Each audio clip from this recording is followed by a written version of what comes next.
all you New England haters, okay, what's wrong with the Patriots? What's wrong with the Patriots? What's wrong with the Patriots? I don't know. They're 9-1 and favored by a touchdown over Dallas Sunday. And if they win, you can just put in a bye, one home game for the playoffs, and they're in the AFC Championship. What's wrong with the Patriots? What's wrong with the Chiefs? What do they do well? Patrick Mahomes is talented. I get it. Andy Reid's a great play designer. I get it. That's kind of one and the same, right? I mean, Patrick Mahomes led him in rushing last night. Kneecap injury, Patrick Mahomes. That's what you want? Every couple years, we find a new team that we're absolutely sure is going to unseat the Patriots. There was the LT Chargers, Big Ben, Le'Veon Bell, AB Steelers, Andrew Luck Colts. The Jags had a couple of cracks at New England. The Houston Texans in their Letterman jackets, and now it's Patrick Mahomes in Kansas City. And no, these teams are not unseating the New England Patriots. That game shouldn't have been 24-17. You were plus 3 on turnovers. Phillip Rivers, old, unathletic, inaccurate Phillip Rivers. 4 picks and 18 seconds to go. The Chargers have a chance in the red zone to tie the game. That game shouldn't even have been close. Should not have even been close. Again, you keep telling me you've got these teams over the last 15 years that are going to unseat the Patriots. And what's wrong with the Patriots? Patriots just went on the road and won. And they're a touchdown favorite over Dallas, meaning they're probably going to win. It's Foxborough. It's getting cold and windy. And we're going to wake up and they're going to be 10-1 and virtually assured of a bye, a home field playoff game against an inferior team. Win it, you're in the AFC Championship. My question is, what's wrong with Kansas City? They are the latest, flashy, fun, crazy, and you wake up and you're like, this is what they are. This much better than the Raiders. That's what they are. They're just a little better than the Raiders.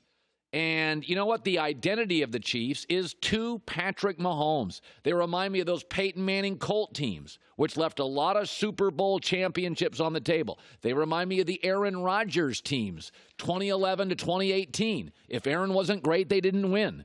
And I criticize Pete Carroll and Bill Belichick because I'm always like, could you guys put your arms around Brady and Russell Wilson? Could you just put your arms, give them a big hug? But I'll say this about Seattle and New England.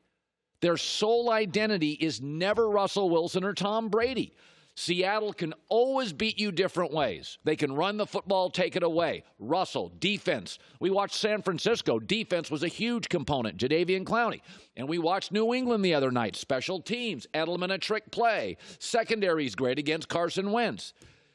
Kansas City.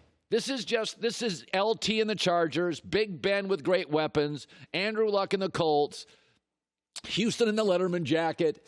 You know, that's what this is. It feels like, okay, now you're going to tell me it's Baltimore. Now they are interesting, but I start looking around at Kansas City last night, and I'm sorry. Like, this is the team that's going to knock off. You tell me what they do well. They design plays brilliantly, and Patrick Mahomes is great. Okay, I saw that with Peyton Manning in Indy. I saw it with Aaron Rodgers in Green Bay. You're going to leave a lot of Super Bowls on the table, and you're not going to get to a lot of them doing that. Let's shift to a very urgent topic. Not just because I live in Los Angeles, but this league right now has so many dynamic, fun, great quarterbacks. It is so much fun. Phillip Rivers has become Jameis Winston. I cannot sit here and criticize Jameis Winston as a turnover machine and then say I love Phillip Rivers. I mean, Jameis Winston, Tampa, move on. I mean, 6 years in, 5 years in, he's a turnover machine. Phillip Rivers has become Jameis Winston. You look down at the stats, you're like, oh, my God, 440 yards, 6.5 yards a pass, 28 of 52, 23 first downs. Boy, he fills up a box score. Oh, wait, what's that for? Or 4 interceptions. I mean, that's Jameis Winston. Every time I watch Jameis Winston, I'm like, oh, my God, he threw for 350 yards. He got 25 first downs. He got, what? I got 4 interceptions. It's time for the Chargers to move off Phillip Rivers. I like Phillip Rivers. He doesn't want to move his family from San Diego to L.A., and next year at this time, the Chargers are playing in L.A. They can't sell any tickets. They have no juice in the market. They've got to get a star at quarterback. And my gut feeling is it's Cam. And I think that's their deep second choice. But he is a discount right now, what he's making money. In the NFL, Cam's a discount. I think he's their deep second. Or make a run at Tua.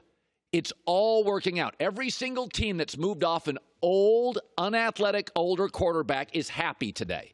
Now, Phillip Rivers is the best one of those old, unathletic quarterbacks by far. He's better than Eli. He's better than Dalton. He's the best one. I'm not disputing that. He's still got 2 years left somewhere. Maybe it's a Carolina. But everybody that's moving off the old unathletic guy to the dynamic new guy as the NFL changes, this league is changing. And it's not changing in Phillip Rivers' direction. It is a precision league. It's a cut down your mistakes league. It's a just run for a first down if you can't find an open receiver league. You can't just keep throwing it into traffic. I mean, Phillip Rivers, after the game, admitted last night. I mean, this guy, for the record, remember against the Raiders 10 days ago, how bad he was in a 2-minute drill? He just looks old and unathletic, and the Chargers' offensive line, like almost all in the NFL now, is not very good. This is the new league. Bad O-lines didn't used to be this 10 years ago. But with a new CBA, offensive lines outside of Pittsburgh and Dallas are mostly crap. And they're going to be crap. Indianapolis has a good one. Dallas has a good one. Pittsburgh's got it. Outside of that, there's about 20 mez. And that's the way it's going to be. So you have to. The new NFL is you have to get a quarterback that can move. Kyler Murray with no offensive line, very, very interesting. It's not that the league is going, they're all going to be Lamar Jackson. I mean, he's an outlier. I mean, he doesn't exist on the market. But they're going to look a lot like Kyler Murray and a lot like Sam Darnold and a lot like Daniel Jones and a lot like Deshaun Watson where, they can throw, but with bad O-line play, now the rule, not the exception, and that's not going to change. They're not going to add more practices and more hitting in the NFL with this safety concern around the league. This is the new NFL. You cannot be old and unathletic at quarterback. I said this. It's not an either-or anymore. It's not, I want a pocket guy or a mobile guy. No. You got to have both. You got to have a pocket guy who can move. Phillip's the least athletic guy in the league now that Eli Manning's not playing. And I'll tell you right now, they have a chance. Two things going for the Chargers. They're moving to a new stadium, can't sell tickets. Right now, they have the 11th pick in the draft. And the Chargers are very unique. They have a good roster.